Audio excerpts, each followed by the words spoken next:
Hello ladies and gentlemen, it's Meoni of the here today, and I'm on the 5.3 public test realms for World of Warcraft. So we're testing out stuff that'll be coming in the 5.3 patch, which is scheduled for release on the 21st of May, so that's Tuesday from today. And we're going to look at what happens when you log on. You'll get this quest, and I'm not sure if you get this everywhere in the world, but if you log in the shrine, you will definitely get this. This is the War is Coming quest. Now this will be a pre-quest to all of the new scenarios in 5.3, of which there are 3 added in 5.3. So we're going to be looking at each one of the scenarios, and the first one is called Blood in the Snow. Guide you. Once upon a time, moments ago in fact, a great king sought help from a trio of powerful dwarves, the Council of Three Hammers. The king's scouts had discovered that Zandalari trolls threatened the dwarven capital. Surely, the king thought, if he helped them with their troll problem, they would give him more troops for his campaign against the Horde. But what the king did not realize is that the dwarves did not trust one another. "We cannot help you," said the Bronzebeard dwarf. "For if we turn our back on the Dark Irons, they will defeat the Wildhammer and take over Ironforge." "We cannot help you," said the Wildhammer dwarf. "For if we turn our back on the Dark Irons, they will defeat the Bronzebeard and take over Ironforge." Oh, the king was furious. "If none of you help, then Ironforge will fall under siege." Only one dwarf offered to help the king. "We will lend you our strength," said Moira of the Dark Iron. "We will trust our dwarven brothers, and we will show them what loyalty means." And so Moira and the High King set out into the snow to save the city, leaving the others to think about their actions. What happens next? I must know. And with Cho's instruction, what we do now is we consult the dream receptacle, this like strange pungent smelling object. He's totally not getting stoned at all here.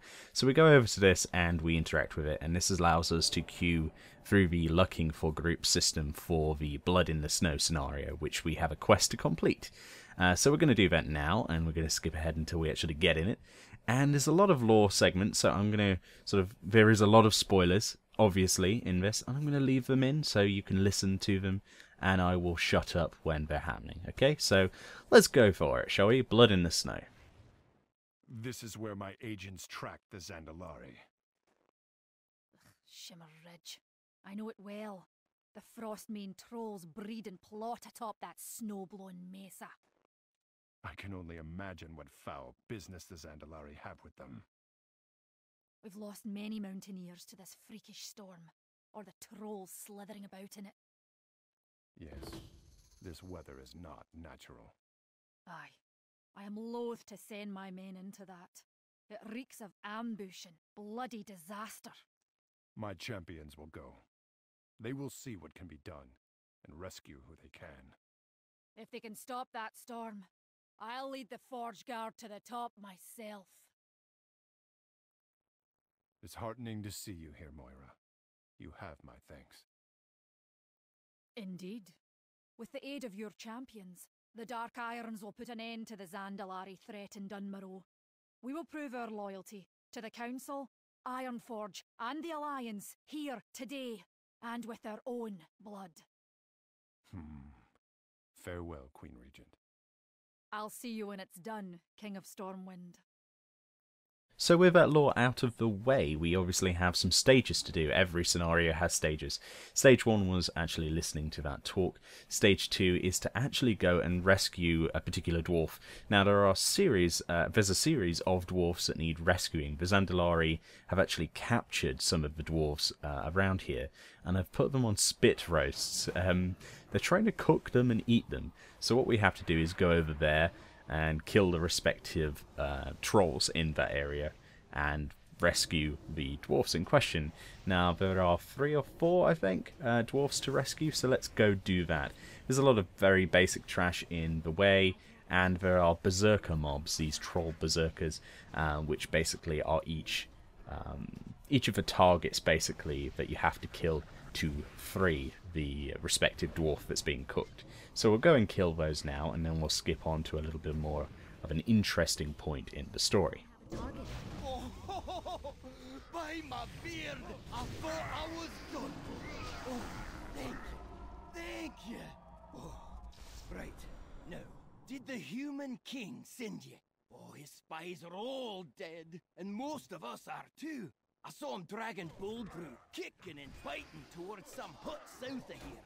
Now, if you hurry, you can help her, and she might know more.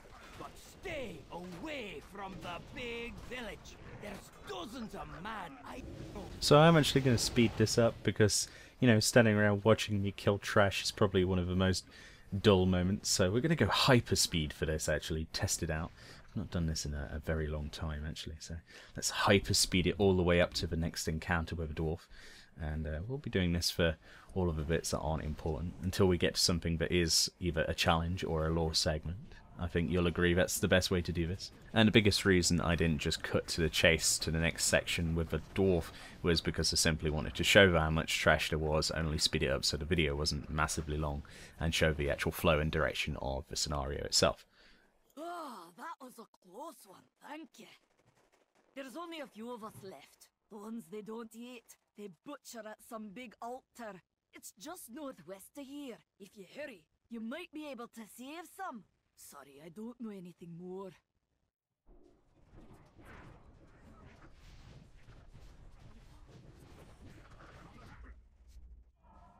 So, respectively, these mobs really don't have, you know, many abilities to look out for, apart from, at this stage, the one after that female we've just rescued. This guy is just a normal berserker, but there's actually a caster in the back that I didn't notice, and we actually, well, I died to this and ran back, and the other two, one of them died and the other one reset the mob so we could go in again. And essentially you want to pull off the mobs one by one, or at least pack by pack. Don't pull them all. The caster mob does some significant damage. It's mostly AoEs on the floor that you have to avoid. There's spikes on the floor that if you stand on it will knock you up, or if someone gets in an ice tomb you have to break them out. This is actually a prerequisite for a boss a little bit later on in the scenario to learn mechanics of it, which uses exactly the same mechanics as this. So let's skip on a bit and kill this guy and get the other lore segment with the next dwarf. Kill them monsters! Yeah, I owe you my life. Listen, the storm. We figured out what's making it. That sneaky Zandalari has these ice trolls making blood sacrifices to elemental spirits. There's a cave north of here, across a bridge. If you can slay the elemental within, the storm ought to stop. So this segment is fairly self-explanatory. We're going to have a look at map in a second, but you can see that to the north is a cave. That's exactly where we're going next. This is the second to last segment of the actual scenario here. We're going up there to kill a giant elemental and a pack of mobs. In fact, there's about 3 packs of mobs prior to the actual elemental battle next to the cave, so we're going to have to look out for that. So we just head north there now and we'll kill the elemental. The elemental is using the prerequisites I mentioned from the fight, so there is a scene where somebody will get ice-tomed in the actual fight, and you will have to focus down the ice tome to free them so they can then resume their damage on the boss. There's also spikes on the floor that spawn.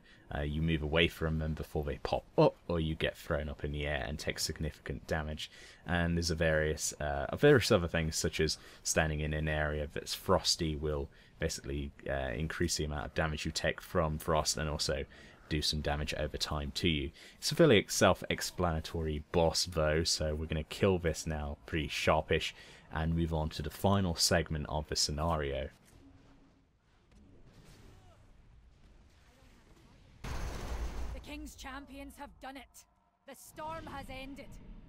Forward, Dark Irons!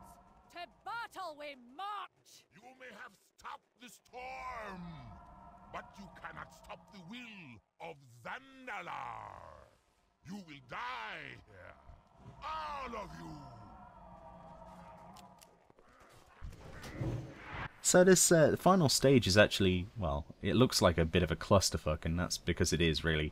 There's a lot of little lads fighting, well, trolls fighting dwarfs, and you really want to focus down a couple of these before you engage the boss himself. Obviously, there's Moira in the middle there, actually healing continuously, so if you stand near her, you will get healed over time, repeatedly every second, so really you want to stand near her and start doing your damage to the boss. Which is what I do, but as you can see, one of the people in the scenario here unfortunately didn't realise this and stood out of the healing range and so died, which is unfortunate, but we still managed to kill it. The boss himself isn't too problematic. The only real mechanic he seems to do, apart from hit melee-wise, is put down little void zone little things, little purple patches and circles on the floor. Simply just don't stand in these and you'll be fine. He spouts a load of shit about the trolls ruling the sky, the earth, and the seas, and etc., and the air, but basically he's talking crap, and the end of the Zandalari is very, very close, to be perfectly honest, and he knows it. So once we've done this, we have a short segment with King Varian Rin, and of course Moira Farusian here. You can see here we actually got an extra achievement for actually preventing the boss from getting one of his abilities off.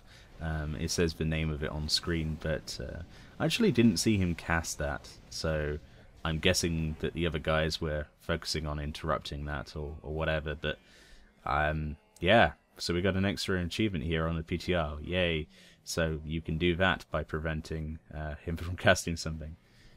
Yeah. Well fought. I see the Dark Irons are as formidable as ever. As well as our strength.